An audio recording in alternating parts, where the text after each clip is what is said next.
Hello my lovely friends. So today I am making you a cake. This is Julia from Made by the Chef, #recipe for life.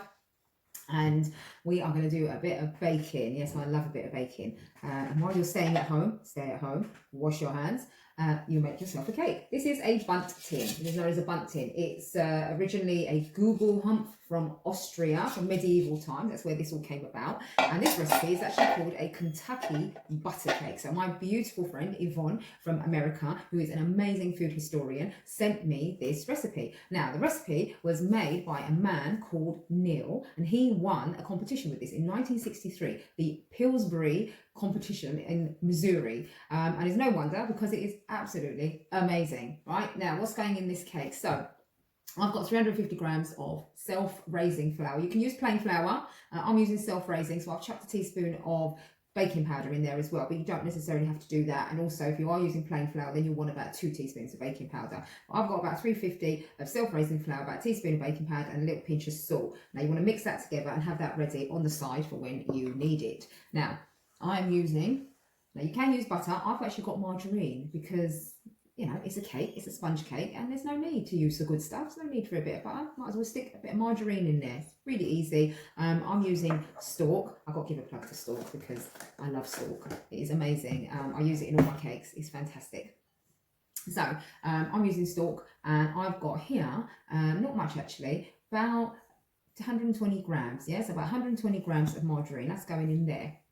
And then what I'm doing, I've actually got golden caster sugar. So always use caster sugar for your cakes because they're much finer grains. So when you whip it all up, the air attracts itself to the grains. It attaches itself so that way you get a lot more air in the cake. So when you're whisking, the butter and the sugar is where you start to incorporate air. So here's my golden caster sugar, and I've actually got about 230 grams in there of that as well. Okay, so I'm going to put that in there too.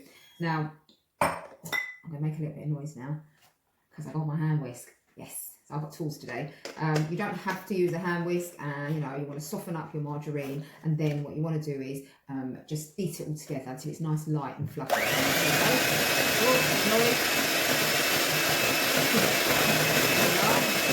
it all together.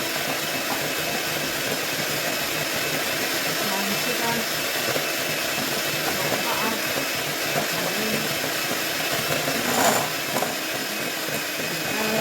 There.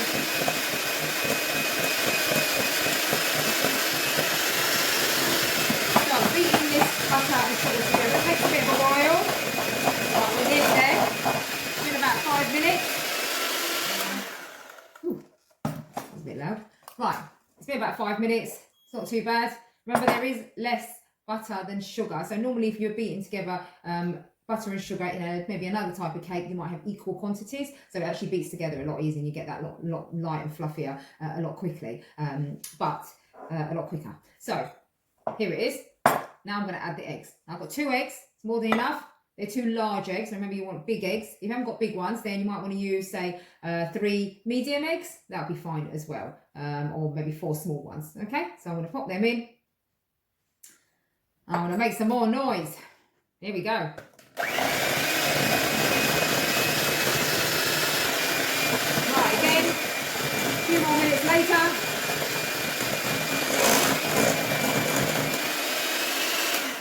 There we go. Right, that's the last of the noise now. There it is. So it's like a batter, and you can see it's nice and smooth now. Looks really good, right? Okay, now, what you're going to do, you're going to add a little bit of vanilla essence, of course, well, vanilla extract. So I've got this Madagascan vanilla extract. So I'm going to stick about a teaspoon of that in there. Generous teaspoon. And then, just one more time, one last time with the noise.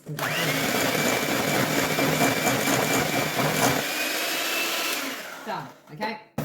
That's it now, don't need that anymore. Now I'm going to add my milk. So I have actually got a bit of milk that's going in this because there is less butter, so the milk's going to add a little bit of moisture to that cake. So I've got about 120 mils, and I've got a tablespoon of vinegar in there as well. Okay, so all of that is going to react in this cake and make it rise up. It'll be really, really amazing. So I'm just going to pop that in there, and then I'm going to add the flour. I've got my spatula, and I'm going to pop that in there as well. Okay, put that away.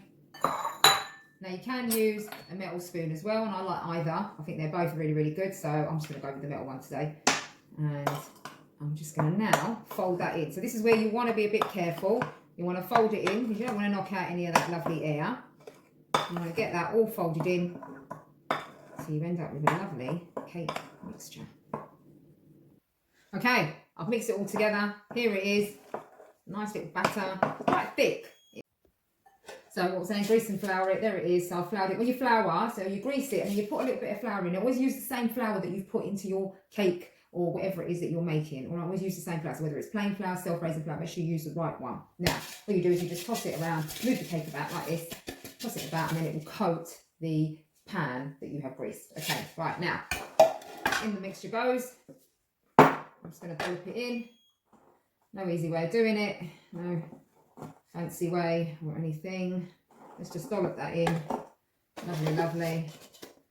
Now what you could do is you can make half and half, and you could actually put a bit of chocolate in there as well. So you can melt down a little bit of chocolate, split the mixture in half and make half with chocolate, half with vanilla, and then put it in an alternate dollops.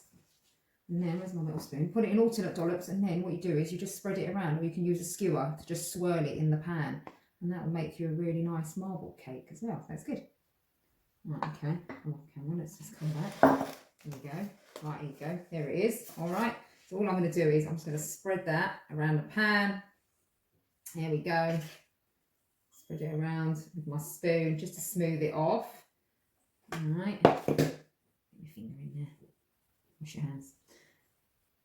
All right. That's it. A little shape. All right.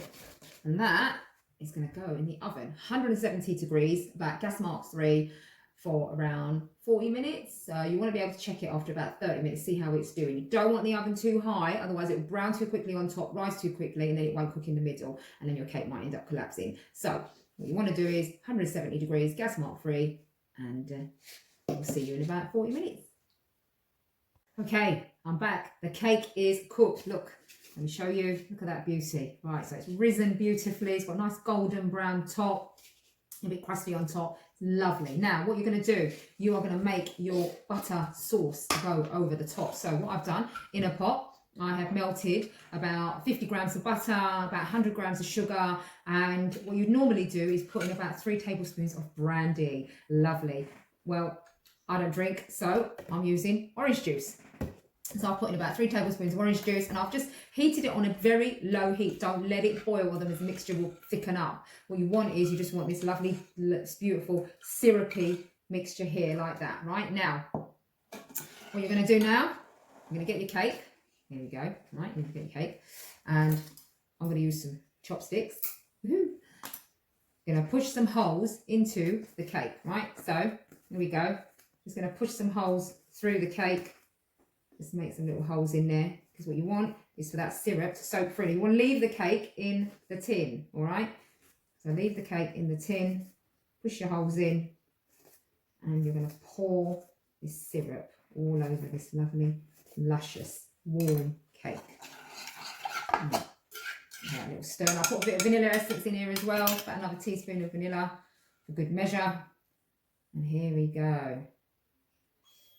This is that Kentucky butter cake competition winning, super duper amazing Google hump Bundt cake, whatever you want to call it. All, there we go, all over, all lovely. Just a spectacular cake. Oh, very nice. Right, all in there. Now what you do is you're going to leave it in there for half an hour to soak in, and then we're going to turn it over. Right, so we've let the cake soak for half an hour. And here it is. Look at that. Beautiful. Got that wonderful little syrupiness poured over it. It's all nice and moist, shiny, beautiful little sponge. Now let's turn it over. Say a little prayer. 1, 2, 3. Here we go. Whoop. And there we go. Oh, there you go. It's dropped down. Oh, that is gorgeous. Here we go. Let's lift it off. Da, da, da, da, da. Oh, look at that. What a beauty. But the sponge has got that lovely, beautiful, buttery mixture soaked in. There we go. Look at that. What a beauty. Now what you can do is you can always dust a little bit of icing sugar over it for effect. And of course, then you've got to cut into it. So let's get a knife. There you go, little knife. And let's just cut a slice out of this absolute gorgeous cake, right? There we go, there we go. Oh, look at that.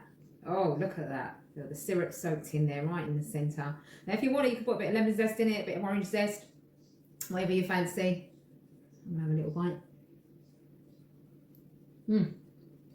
Kentucky butter cake. Thanks to my friend Yvonne in the States for the recipe. Check the recipe below. Enjoy. Have a wicked day. I'll see you again tomorrow.